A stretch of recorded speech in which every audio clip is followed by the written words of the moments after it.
Okay, welcome. So I have decided that I am going to shoot this video just now. I just made that decision now. It's part of my daily. Oh, okay. What are you saying? Yeah. So, and please pardon me. I just decided that I'm just going to do this regardless of how I feel. And we're always going to have there's always going to be an issue. I'm just going to put this up here so you can hear me better. um, as as a human being, as a consultant, as an adult, you're always going to get challenges. You're always going to get trouble in terms of keeping it going, especially for those who are your own boss. If you're not a salaried guy, if you're not a guy who waits for salary and the business is already there, or you work for somebody, and that's a different topic for another day. But if you're a B2B consultant, those are the kind of people who follow me here. You're always going to get challenges. It's going to be hard sometimes to just get yourself going, to just get yourself inspired or motivated. So today is a Friday, and I got up, did what I had to do, and for some reason, it got a little hard, and it has happened to me in the past. As long as you've been in business for a long time, I've been in business for over 18 years. I have run an international B2B company that has traversed three continents, and we've helped companies make over $250 million in profit. So I have done it. I know what it takes. However, sometimes you're just going to get into a funk, where it's just not happening. You're not inspired, you're not motivated. And I just want to share with you my thoughts, and the thoughts that I've shared with some of my clients, and hopefully it helps you out, but also gives you reflection. Now, I did an exercise called identifying your shit, excuse the language. And my stuff was, my exercise, when I went through asking myself questions and stuff like that, there was a couple of things that kept coming up. Number one, I overthink things. Number two, I downplay my achievements. And number three, I avoid difficult conversations, especially if they don't add to where I need to go. I just don't want, I would rather just let it be. But I've realized it has cost me a lot. And I will explain why these affect your ability to continue going, to be motivated, and execute as you should. Number four, seeking external validation instead of doing what I have to do. And then number five, waiting for perfect conditions. Now, why do I share those five with you? I can guarantee you that somewhere along the way, if you are struggling with anything in life right now, okay, that lighting is a bit, all right, we'll see. If you're struggling, let me see if I turn this way. Would that help? No, not really. Okay, just a second. Yeah, it's off the cuff today. All right. So if you are struggling with inspiration and motivation, okay, those things that are subconscious saboteurs are there to protect you from the pain of stepping out of your comfort zone and do what is required of you to get to where you need to get. So they keep coming up, they hold you back so that you don't hurt yourself. But in the real essence, they're just self-sabotaging things that just come up to prevent you from doing what you have to do, by creating procrastination, by creating that feeling of, why do I even bother? Now, I have had some deeper conversations with some of my executive clients, and if you've been through some real challenges in life, real challenges of that really nobody can explain the pain. Sometimes it's difficult. You have to get help. Basically, you have to get help to get rid of those things. Help being, speak to somebody, get psychiatry, get counseling, whatever it is, so that you can have a clean mind space for you to be able to do what you need to do. Because without that, the struggle is real. So, what can we do? I hear you asking. Now, like I said, today is Friday. It's past 4, yeah, about past 4 or something like that. And there's work that must be done. And about 6 weeks ago, I had this same feeling where I was like, no, it's just not happening. It's just not happening. What's going on? And I realized that if I don't clean out the things that I just mentioned earlier, then it is inevitable that I'm going to feel the way I feel when I'm procrastinating. So what do you do? Number one, you have to clean up your space. That's right. Even the Bible does say somewhere along the way that order is the beginning of everything. I don't know where it says it, but I heard it somewhere today.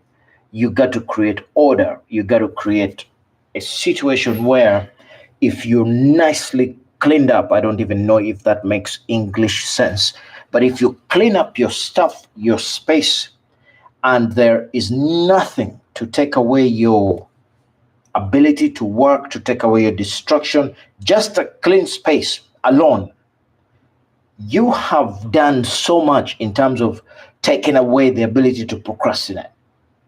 Just by clean. How many of you come and I really need to sit and work? This is to those of you who are business owners, and all of a sudden you look at your table or your desk and all of a sudden you have to clean it up. All of a sudden you have to arrange this part, or that flower doesn't look so good, or whatever. Yeah, that's your mind playing tricks on you. It doesn't want you to do the real work. So that's why I say, first things first, make it so easy to start or so difficult not to start by just cleaning up and making sure there's nothing that is good. There's nothing. When you get to your workstation, whatever it is, you just sit, nothing is there, you just sit and work. That's number one. Number two, you must remind yourself the pain that it will cost or cause if you don't do the work.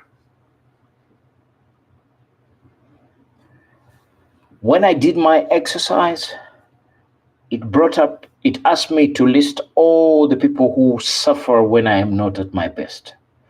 All the things that really hurt me when I can't provide for the people that I love, when I can't do my philanthropy or help out. I used to do a lot of work where you just help people out and they don't even know.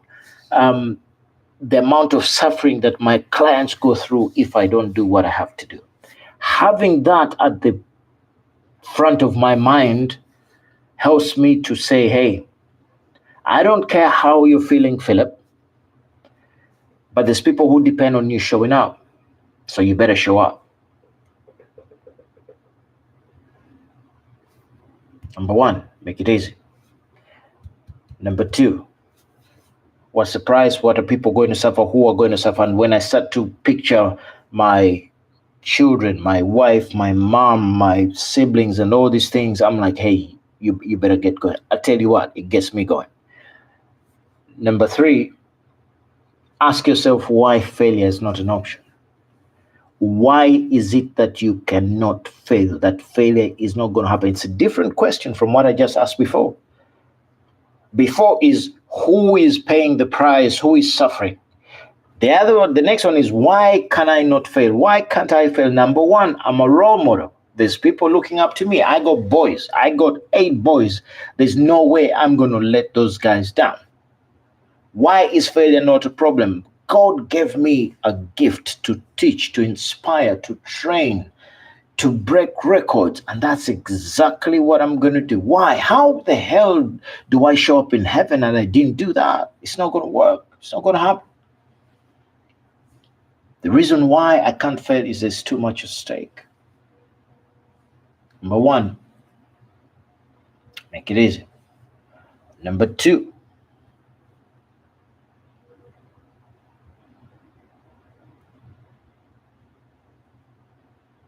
who's going to suffer? Number three, why can you not fail? Number four, decide on what the hardest part of the day is. Close your eyes, open your eyes, grit your teeth, bite your teeth, face it, and do it. Whatever it is, the conversation, the call, the video, the sales, whatever you've been putting on, whatever it is, just freaking do it. Why? By the way, this might be the most important thing. Why? Somebody told me a long time ago when I did my gestalt therapy, psychology stuff, he said to me that the more that you procrastinate, you lose your self-confidence and self-trust, which means that you dig deeper into your procrastination that it becomes okay not to do. So your procrastination becomes a habit, it becomes your character, it becomes who you are. The more that you don't do, the more you tell yourself, the more you kind of create this identity inside of you that you're the kind of person who does not execute. And if that is you and it becomes part of you, it's so hard to get out of it. That's why I say to you, whatever it is, whatever one little small thing that you promise yourself, just freaking do it. Just do it. I don't care what it is, just do it. If it was to make the call, if it was to send an email, if it was to write copy, if it was to shoot the video, just freaking do it. Whether it doesn't look good, it is irrelevant. Just do it so that you can get the confidence of yourself back. Because when you lose your confidence with yourself, everything else is downhill. Why? You tell yourself, I'm going to get up and do this. And your body says, we've had that before. Shut up. Let's go back to bed. Oh, I'm not going to, eat a cookies and have candy for the next whatever. And then you pass that bakery and the smell of beautifully freshly baked bread and cookies sweeps your nose away, and before you know it, you just want a bite of that chocolate chip cookie. And then you start saying to yourself, oh, you know what? It's organic. Shut the hell up. You know what I mean. The moment you break that promise, then you will notice, and I want you to give it, because I've made this experiment. The day that I dare not to wake up when I said I was going to wake up, everything else from then on becomes a struggle. If I don't get up the moment I say 4:30 p.m., bang, a.m., get up, go downstairs, drink your water, get your weight done, get your day going. If I don't do that, the rest of the day becomes tough. Why? I have lost my respect with myself because I failed the first promise of waking up. When I said I was going to wake up, what do you expect? By the way, I'm just having conversation with myself. The chances are nobody's going to come and find this video, but I hope that when you find it, you understand that I just decided to have a conversation with whoever finds it so that we can help each other. Keep your promise with you. Keep your promise for you, because it is the beginning of everything. If your identity is you do what you say you're going to do, magic begins to happen. And that's a tough one, but that's it. Just do what you say you're going to do. And that's it. And that one I have struggled with. There's no question about it. And when I do struggle with it, it bothers me, it hurts me, it affects everything. This video is part of me saying, I'm going to do whatever I said I'm going to do. I'm going to go live. Damn straight, I'm going to go live.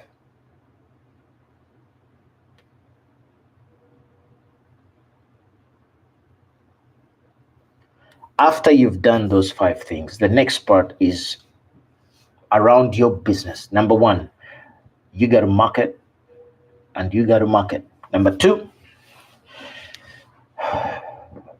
you have to market your business and tell people about it. Point number three is you have to repeat point number one and number two every freaking day. Every freaking day, because if you're not making the money, the chances are nobody knows about you. And if nobody knows about you, nobody's buying. So point number four is get out and market your business.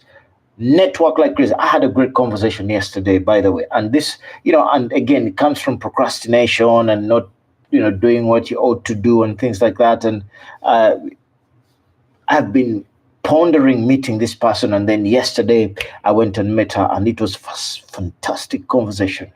We found that we have so much in common, and then she made a great recommendation or great reference, and I'm so glad I got out and told her what I do. Initially I was like, I'm not sure she'll get it.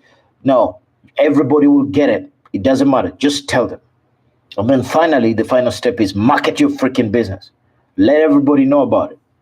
Now, of course, I'm assuming that you've got a great offer, you have a great product, you really care about your customers, and most importantly, you make sure that they get results. If you can do that, then the final part for this is market as much as you can. Because if nobody knows about you, then it doesn't matter. It's like winking at a beautiful girl in the dark.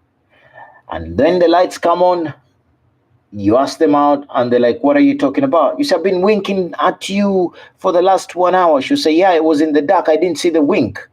You better get better stories. Anyway, the final part to this particular video is take some time out and write down all the things you have won at, all the things you've done well, everything you've ever done well.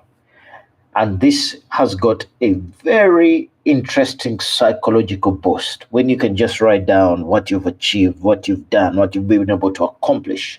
That list is very, very powerful. If you combine it with why you won't fail, and you combine it with who is going to suffer, it has got the most powerful way to give you a morale boost, but also to make sure that you execute on the things that you have to do, thereby winning your self-confidence back. And if you can do that, everything is going to be okay. All right. This is my first live video in November. I'm going to go twice a week, and then I'm going to go once every day in school. If you are looking for a group where you want to interact with amazing business to business consultants, and you want to know how I've managed to run an international consulting business for over 10 years, check me out in the link that should be somewhere on here or in the bio. And yeah, let's make it happen. Until next time, market your business. Peace.